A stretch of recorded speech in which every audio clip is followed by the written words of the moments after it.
Hello guys, ఈ వీడియోలో మనం మార్కెట్ అనాలిసిస్ గురించి డిస్కస్ చేద్దాం. నిఫ్టీ నెక్స్ట్ మేజర్ సపోర్ట్ గురించి డిస్కస్ చేద్దాం. అలాగే కొన్ని stocks like CDSL, Angel one, BSc, trend ఈ షేర్స్ ఫాలో అవుతున్నాయి. వీటికి రీజన్స్ ఏంటో కూడా డిస్కస్ అనేది చేద్దాం guys. So first of all మనం మార్కెట్ అనాలిసిస్ చేస్తే కనుక లాస్ట్ ఫ్యూ డేస్ బట్టి మార్కెట్స్ అనేది సైడ్ వేస్ ఉందన్నమాట.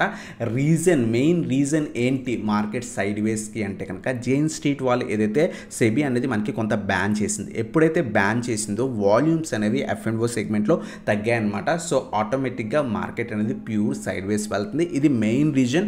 అంతేకాకుండా 25,500 లెవెల్ మనకి సో మేజర్ రెసిస్టెన్స్ కింద యాక్ట్ చేస్తున్నాడు. ఒకవేళ మార్కెట్ ఈ లెవెల్ పైన సస్టైన్ కాలేకపోతే కనుక మార్కెట్ ఫర్దర్గా 25,200 అలాగే 25,000 లెవెల్స్ దాకా పడే ఛాన్స్ అనమాట. ఈ వారం కాకపోయినా నెక్స్ట్ వారం అయినా సరే మనకి ఫర్దర్గా మనకి పడే ఛాన్స్ అనమాట. అలాగే నెక్స్ట్ మేజర్ సపోర్ట్ వచ్చేసరికి 24,500 మనకి చాలా మేజర్ సపోర్ట్ అనమాట. మార్కెట్ ఈ లెవెల్ పైన సస్టైన్ కాలేకపోతే కనుక ఫర్దర్గా మార్కెట్స్ అనేవి పడే ఛాన్స్ అనమాట.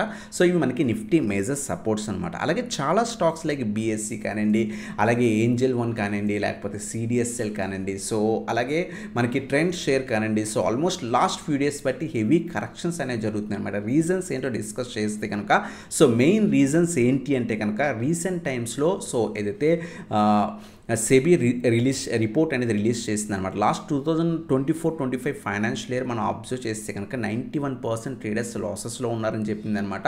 అంతేకాకుండా లాస్ట్ 1 ఇయర్లో almost 20% year on year reduction జరిగింది. F&O సెగ్మెంట్లో చాలామంది తగ్గిపోతున్నారు అని చెప్పేసి న్యూస్ అనేది రిపోర్ట్ అనేది చేసింది అనమాట.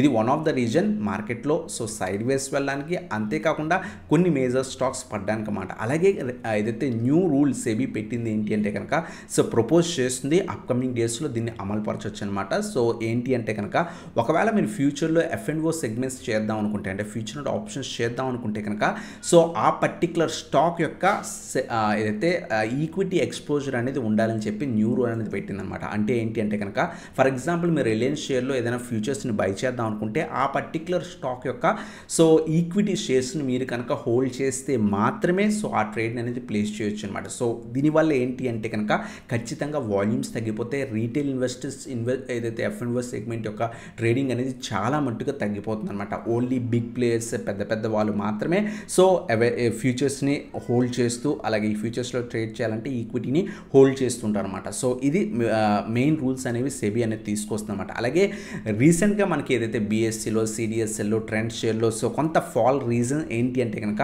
రీసెంట్గా మనకి జైన్ స్ట్రీట్ని సెబీ వాళ్ళు బ్యాన్ చేశారు. జైన్ స్ట్రీట్ అనే వాళ్ళు ఏంటంటే కనుక F&O ట్రేడ్స్ చేస్తుంటారు అనమాట. రీసెంట్ టైమ్స్లో వాళ్ళు ఎక్స్పైరీ డేస్లో సో వీళ్ళు ఏం చేశారంటే కనుక ఆ పర్టికులర్ స్టాక్స్ని కానీ నిఫ్టీని కానీ హెవీగా మూవ్ చేశారన్నమాట.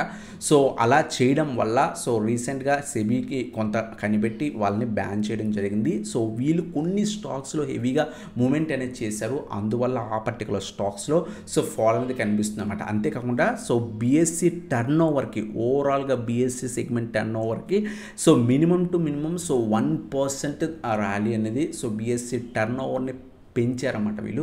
సో ఇది కూడా రీజన్ బిఎస్సి స్టాక్లో రీసెంట్గా మనం ఫాల్ అనేది చూస్తున్నాం కదా. లాస్ట్ 1 మంత్లో ఆల్మోస్ట్ స్టాక్ మనకి సో 15-16% దాకా ఫాల్ అయింది. అది రీజన్ అనమాట. ఫర్దర్గా కూడా పడచ్చు, స్లోగా అక్యుములేట్ అనేది చేసుకోండి గైస్. అలాగే సో ఏంజల్ వన్ షేర్ కూడా లాస్ట్ 5 డేస్ బట్టి 7% దాకా ఫాల్ అయింది. ఆల్మోస్ట్ లాస్ట్ 1 మంత్లో చూస్తే కనుక 14% ఫాల్ అయింది. సో ఎందుకంటే కనుక రీటైల్ ట్రేడర్స్ కొంత ఏదైతే F&O సెగ్మెంట్స్ తగ్గడం వల్ల వీళ్ళ రెవెన్యూస్ మీద ఫర్దర్ క్వార్టర్స్లో మనకి ఇంపాక్ట్ ఉంటుందన్నమాట. అందువల్ల సో స్టాక్లో ఫర్దర్గా ఫాల్ అనేది కనిపిస్తుంది అనమాట. సిడిఎస్ఎల్లో కూడా స్లైట్ ఫాల్ అనేది కనిపిస్తుంది. సో రీజన్ ఫర్దర్గా కూడా సో పడే ఛాన్స్ ఉంది. ఎందుకంటే NSDL IPO వస్తే కనుక సిడిఎస్ఎల్లో ఫర్దర్గా ప్రాఫిట్ బుకింగ్ వచ్చే ఛాన్స్ అనమాట. అలాగే మనకి ఏదైతే ట్రెండ్ షేర్లో కూడా రీసెంట్గా మనకి ఫాల్ కనిపించింది. లాస్ట్ సో 5 డేస్లో ఆల్మోస్ట్ 12% దాకా పడింది. ఎందుకంటే ఈ పర్టికులర్ స్టాక్లో కూడా సో హెవీ మూమెంట్ అనేది చేశారని కొంత జైన్ స్ట్రీట్ వాళ్ళు కొంత హెవీ మూమెంట్ చేశారని చెప్పేసి న్యూస్ వచ్చింది. అందువల్ల కొన్ని మేజర్ స్టాక్స్లో మనకి ప్రాఫిట్ బుకింగ్ అనేది జరుగుతుంది గైస్. సో ఇవన్నమాట మెయిన్గా రీజన్స్ అనమాట. మార్కెట్ సైడ్ వేస్ రీజన్స్, అలాగే ఈ పర్టికులర్ స్టాక్స్లో ఫాల్కి కూడా రీజన్స్ అనమాట. సో ఇటువంటి వీడియోస్ కోసం మన ఛానల్ సబ్స్క్రైబ్ చేసుకొని బెల్ ఐకాన్ ప్రెస్ చేయండి guys. So thanks for watching. Have a nice day.